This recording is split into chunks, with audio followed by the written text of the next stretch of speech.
I thought it would be fun and interesting to go through my income for my career since I graduated college, especially because I did not take a traditional career path outside of the first few years post college. So I graduated with a bachelor's in accounting in December of 2012. And then I went to work as a tax intern for a CPA firm, making $18 an hour. I did work significant overtime then, so the overtime really helped. I was working between 50 to 70 hours a week, mostly between 55 and 60, but there were a couple in that higher amount. And I really enjoyed it, and they ended up hiring me full-time at $42,000. Oh my goodness, this darn pen. At $42,000. So that is what I was making just right out of college. I didn't have any more coursework to do, so I could really dedicate myself during that internship, which I think really helped. I graduated a semester early, which also is very beneficial to do. I got a raise in 2014.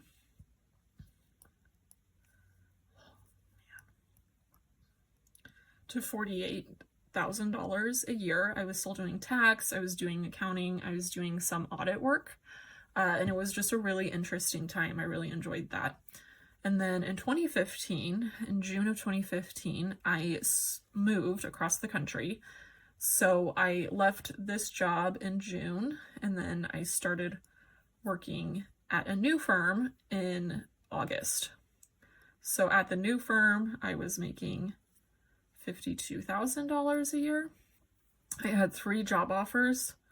I had one for 36 in a very high cost of living area. That one was insulting to say the least. And then I had another one that was, I think it was about 64,000, but it had a much higher hourly requirement that I was not willing to do. So I opted for more work-life balance at $52,000 a year. But unfortunately, that job was not a good fit, and in 2016, April of 2016, I left. That is when I got pregnant with my daughter, my first daughter, and the work-life balance was really bad, and the environment was not for me. So in April, I left, and then I didn't have any income in 2017. In 2018, January 2018, I started charging my friends and family to do their taxes. I was already doing their taxes. They were already paying a software fee. This was just them paying me instead of the software. So here, my revenue is $1,400 and my net was $160. I needed to buy equipment and software fees and things. So that is where I started from. In 2019, at the end of 2018, I had my second daughter. So in 2019, I still didn't do too much, but I did add a bookkeeping client.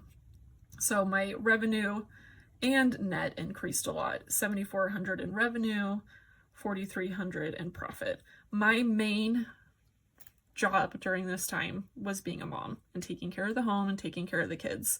So me making less was completely fine because that was not what my intention was at the time. My intention was to keep my skills and because I enjoyed it. So that's why I did that. And then in 2020, let's see, where are we? In 2020, my income increased even more, $11,500 of revenue and $9,700 in profit.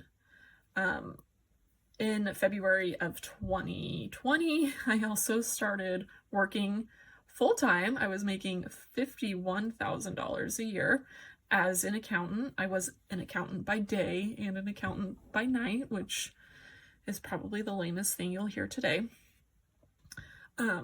This was for a local community college. It should have had better work-life balance, which is why I was okay with the salary, and it did have amazing benefits, but the work-life balance was not what it should have been for that pay. And additionally, there was something that occurred in 2020 that we all know about. So I had my kids at home with me. I was working remotely full-time. I was working on this part-time. My then husband was also working full-time.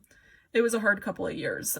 In 2021, I continued to work at this job, just this time with raises. I don't remember what my first raise was, but when I left that job in 2022, at this point I had had 2 promotions and then cost of living raises. I believe I was making around $61,000 at that point. I left that job at the end of 2022 in order to pursue my business full time. So in 2021, my revenue, oh my gosh, why won't this thing ever work? My revenue here was $14,100 and my net was only $10,300. So there's a big discrepancy, like there's a good increase in revenue here, but not that much increase in net, and that's just the nature. Sometimes you have to spend more money, invest more money, higher software fees or new equipment. 2022, my revenue was $43,500. Wow. My net was $34,200. You might be wondering what happened in 2022 for this large increase. My kids went to school. So I had a daughter in kindergarten in the fall of 2022, and then I had my younger daughter started part-time preschool in the fall of 2022. So that just allowed significantly more work time for me to focus on growing the business. And then 2023, just additionally more work time allowed me to increase. My revenue jumped almost more than doubled, I guess. Yeah, to almost 90,000. And my net was 75,000. This is when I consider I can support myself. And that was important to me because in January of 2023, my husband and I separated. So being able to support myself was extremely important to me. 75,000 doesn't go too far when you live in a high cost of living area like I do, and when you're self-employed and you have higher taxes, you have your own health insurance, but it was enough. It did not cover emergencies, but I had significant savings, so it really got me over that hump. And then 2024, I additionally increased to 108,500. And then my net was 90,000. So this was great. I finally hit the 6-figure mark. Let's count how many years that took. 1, 2, 3, 4, 5, 6, 7 years. But it only took maybe 18 months to hit that mark with me focused on it being full-time. So I didn't really focus on it being a livable income until the end of 2022. So the fact that I hit that 6 figures just 2 years later is great. I do think if you want to take this path, what I do is I do simple tax returns and I do bookkeeping for small businesses and churches. If that's a path you want to take, I highly, highly encourage it because I think accounting is I find it very interesting. I love hearing about other people's businesses. I love working with business owners.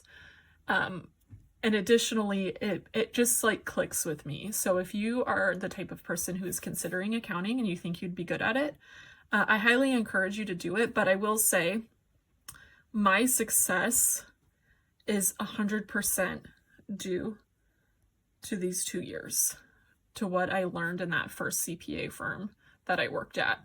I learned processes, procedures. I learned what a CPA wants at the end of the year. I learned how to present information and how to communicate. So those 2 years are pivotal. My education is important. I don't doubt that. But I think the experience I got working for other people was really important. There are tons of coaches and courses out there that tell you you can become a bookkeeper without experience and you just take a course. I do not recommend that. I think that if you can work even for just 2 years for somebody else, you will be much, much better off in the long run. Additionally, with 2024, this amount, I was only working 20 hours a week, which means my hourly rate is around $86 an hour. I am so grateful that that's all I have to do. I cannot be more grateful than that. I don't know what gets better than that. So I'm extremely happy with that information. I do work more in the beginning of the year. I work a lot less in the summer. And then during the school year, during the fall, I work kind of a medium amount. So that leads me to 2025. In 2025, I expect my revenue to be 145,000, and I expect my net to be 105,000.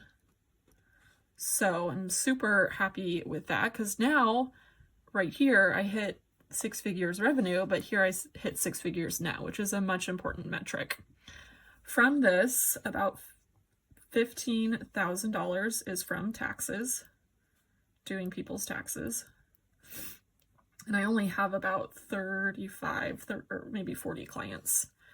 And about 130 will be from bookkeeping. I do have one person working for me. She works about 8 hours a week. So that's kind of the most of the difference here, but also software costs are pretty significant.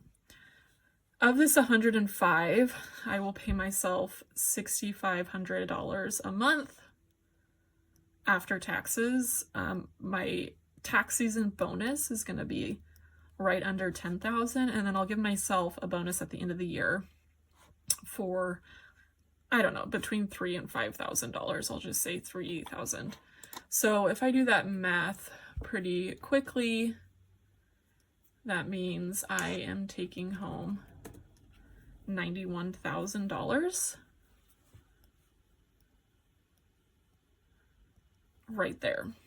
So my next goal for 2026 will be to get this figure, what I get to take home after taxes and everything else, and savings that I keep in my business, over 6 figures.